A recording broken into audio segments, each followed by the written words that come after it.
Good morning, Marshall. I'm Holly Belmont. Thank you for joining us on this beautiful March 2nd. This morning, we'll discuss proposed changes in parking in Huntington, a new local art exhibit, and a lawsuit filed by the West Virginia Attorney General. But first, let's start with some campus announcements. West Virginia Public Broadcasting will host a screening of the American Revolution at the Brad D. Smith Center for Business Innovation from 7 p.m. to 9 p.m. on Thursday, March 5th. A German meet and eat will be hosted at Bonhoff Beer Garden at 6 p.m. on March 6th. Students can experience German culture through food. HerdCon will be hosted at the Memorial Student Center on Saturday, March 7th from 10 a.m. to 6 p.m. And Smith Music Hall will host a guest artist masterclass on Sunday, March 8th at 1 p.m.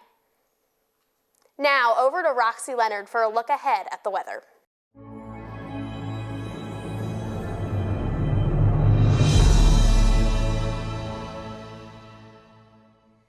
Good morning, Marshall, and welcome to this week's weather forecast. Here's a look at our 7-day forecast and what it means for Marshall this week. We start the week on a cooler and more unsettled note. Monday brings a wintry start with snow mixing with rain and a high near 43 degrees. Morning travel could be a little slick before we transition fully to rain, so it's one of those days where you'll want the jacket and the umbrella. By Tuesday, temperatures make a big jump into the low 60s, but rain sticks around throughout the day. Keep the rain gear close as you head to class or around campus. Midweek will stay mild and wet. Wednesday reaches the upper 60s with continued rain showers, and Thursday warms even more into the mid-70s under cloudy skies, really starting to feel more like spring across Huntington.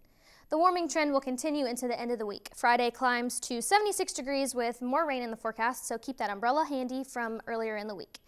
Heading into the weekend, Saturday looks to be the warmest day, near 79 degrees, but thunderstorms will move in, so keep that in mind if you have any outdoor plans.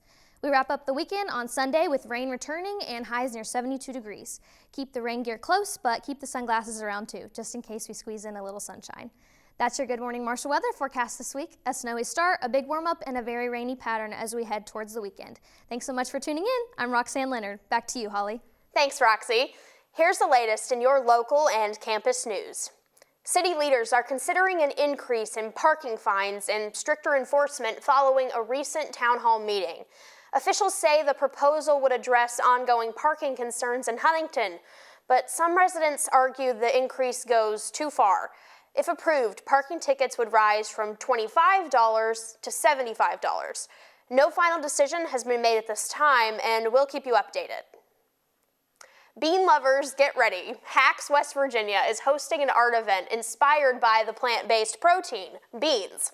Organizers ask participants to submit any bean-inspired art like paintings, mosaics, videos, sculptures, and songs for the exhibition and potluck slated for March 8th from 5:30 p.m. to 7:30 p.m. at 910 4th Ave.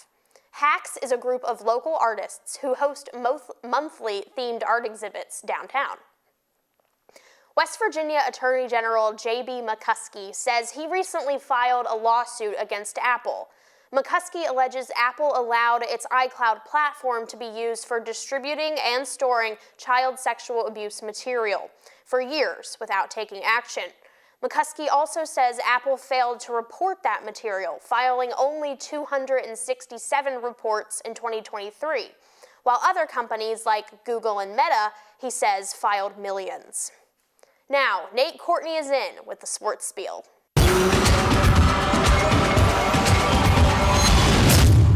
Good morning, Marshall. I'm Nate Courtney here with the latest in Marshall Athletics. This weekend was a busy one for the Thundering Herd in Huntington, as Marshall Athletics had 5 home games over the span of 3 days, with 3 of those games taking place on Friday. Marshall men's and women's basketball both held their senior night games on Friday inside the Cam Henderson Center, and both games were against the Georgia Southern Eagles. Unfortunately, both basketball teams fell short in those games Friday. The women's lost in overtime in the first game, 78-72, after surging back in the final minutes of regular action to tie it up at 70-all. The men's team lost 99-82 in the game directly after. It was a rather close game for the majority of the game, but Georgia Southern could not miss from 3 in the final moments. The loss Friday spoiled Marshall's chances at its first regular season title since 1987. Immediately after that game, the Sun Belt Tournament brackets, otherwise known as the Gauntlet, for both men's and women's were released. Despite the losses, Marshall has good position in both tournaments, as Marshall men's landed the number 2 seed and the women securing the 5 seed in next week's tournaments. Marshall baseball was also in action this weekend with a 3-game series against the Butler Bulldogs at Jack Cook Field. The Herd won Game 1 4-3, the Butler Bulldogs won Game 2 7-2, and Marshall won Game 3 3-1 to win the series. That will do it for this week's Sports Spiel. I'm Nate Courtney. Back to you, Holly. Thanks, Nate. That's all for this morning, Herd. Thank you for watching. This is a student-produced newscast brought to you by the W. Page Pitt School of Journalism and Mass Communications, as well as the Department of Geography. Tune in next Monday, March 9th, for the voices of the students told by the students. And remember, good mornings make great days.